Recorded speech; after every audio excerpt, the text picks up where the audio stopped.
आपको बता दूं, लोकसभा के इलेक्शन के बाद असेंबली इलेक्शन करवाने का एक टाइप से कमेंटमेंट की गई थी इलेक्शन कमीशन की तरफ से, और कहा गया था होम मिनिस्टर की तरफ से भी, और प्राइम मिनिस्टर साहब ने भी, मोदी जी ने भी कहा था कि हम यहाँ पे 30 सितंबर से पहले पहले इलेक्शन करवा देंगे। एक सुप्रीम कोर्ट की जो डेट है उनने बोला हुआ है 30 सितंबर से पहले पहले यहाँ पे इलेक्शन हो जानी चाहिए। एक डेडलाइन जो है सुप्रीम कोर्ट ने दी हुई है 30 सितंबर। इस पे एक फॉर्मर आर्मी चीफ का बयान आया है जो करगिल वॉर में आर्मी चीफ रह चुके हैं, और उनका वीपी मलिक साहब का एक बयान आया, वो मैं आपको बता देता हूँ, स्क्रीन पे पढ़ सकते हैं। उनने ये कहा है कि don't rush into election by September. ये जो सितंबर में असेंबली इलेक्शन होने, इसमें ज़्यादा नहीं जाना चाहिए, अभी इसको इलेक्शन को नहीं करवाना चाहिए, इतनी जल्दी नहीं रखनी चाहिए असेंबली इलेक्शन के लिए।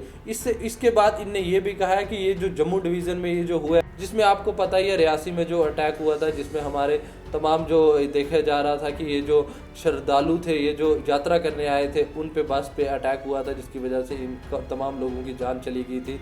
तो उसकी वजह से, और हमारे जो यहाँ पे भी देखा गया कठुआ में हुआ, इसकी वजह से एक टाइप से ये जो यहाँ पे जो टेररिस्ट अटैक हुआ, इसकी वजह से जो इनका ये कहना है कि वैली में भी ऐसा माहौल बन सकता है। तो इसके लिए अभी जो है इलेक्शन का कहीं ना कहीं राइट टाइम नहीं है। इस पे इनने ये भी कहा है कि more important than assembly election by सितंबर 2024 is securing Jammu and Kashmir. इस पे इनने यही कहा है कि असेंबली इलेक्शन करवाने से ज़्यादा इंपॉर्टेंट अभी जम्मू एंड कश्मीर को सिक्योर करना है। एक जो सिक्योरिटी का देखा जा रहा है, यहाँ पे जो भी बड़े हमले हो रहे हैं, जिसकी वजह से जो तमाम सिक्योरिटी फोर्सेज अपनी तमाम कोशिश कर रही है कि ये जो भी टेररिस्ट अटैक हो रहे ना हो, और जिनने अटैक किए जल्द से जल्द पकड़े जाए।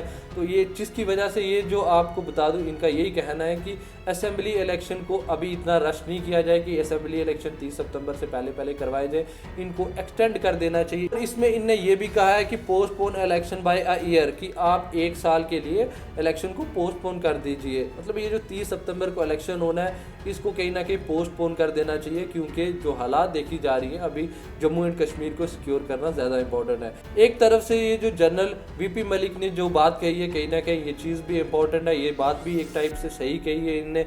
इस पे उमर अब्दुल्ला साहब का भी एक बयान आया ट्विटर पे, उन्हें रीपोस्ट करते हुए, जो एक्स प्लेटफॉर्म है उस पे उन्हें रीपोस्ट करते हुए ये लिखा है, आप स्क्रीन पे भी पढ़ सकते हैं। इस पे उमर अब्दुल्ला साहब का यही कहना है कि ये सरप्राइजिंगली है कि ये बात जो कह रहा है वो एक आर्मी ऑफिसर कह रहा है, जिसने लोकसभा के इलेक्शन करगिल वॉर के बाद बहुत जल्द होते हुए देखे थे। और उमर अब्दुल्ला साहब का इसमें यही कहना है कि ये एक टाइप से आप जो एक्सट्रीमिस्ट फोर्सेज हैं, जो मिलिटेंट्स हैं, उनको एक टाइप से अचीवमेंट दे रहे हो कि आपने ये जो हमले कर दिए, इसकी वजह से यहाँ पे जम्मू कश्मीर में असेंबली इलेक्शन को डिले कर दिया जाता है। अगर कर दिया जाता है तो वो एक टाइप से उनके लिए अचीवमेंट होगी। कहीं ना कहीं उमर अब्दुल्ला साहब का यही कहना है कि इनको नहीं करना चाहिए, और ये एक टाइप से उनने ये भी कहा है, एक तनकीद की। इस पे उमर अब्दुल्ला साहब ने यही कहा है कि मुझे अफसोस हो रहा है ये देखते हुए, एक आर्मी ऑफिसर कह रहा है जिसने लोकसभा के इलेक्शन करगिल वॉर के बाद जल्द ही देखे थे।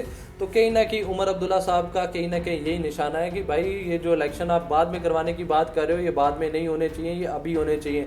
इस पे तो होम मिनिस्टर साहब, इलेक्शन कमीशन और प्राइम मिनिस्टर साहब ने ऑलरेडी बोल दिया कि हम 30 सितंबर से पहले पहले जम्मू कश्मीर में असेंबली इलेक्शन करवाएंगे। पर अब इस पे उमर अब्दुल्ला साहब का और आर्मी चीफ का ये जो बयान है, इसमें आपका क्या कहना है? आप प्लीज़ मुझे ज़रूर कमेंट करके बताना कि असेंबली इलेक्शन को अभी एक्सटेंड कर देना चाहिए क्योंकि जम्मू एंड कश्मीर को सिक्योर करना ज़्यादा इंपॉर्टेंट है, या फिर अभी असेंबली इलेक्शन हैं जो वो करवा देने चाहिए।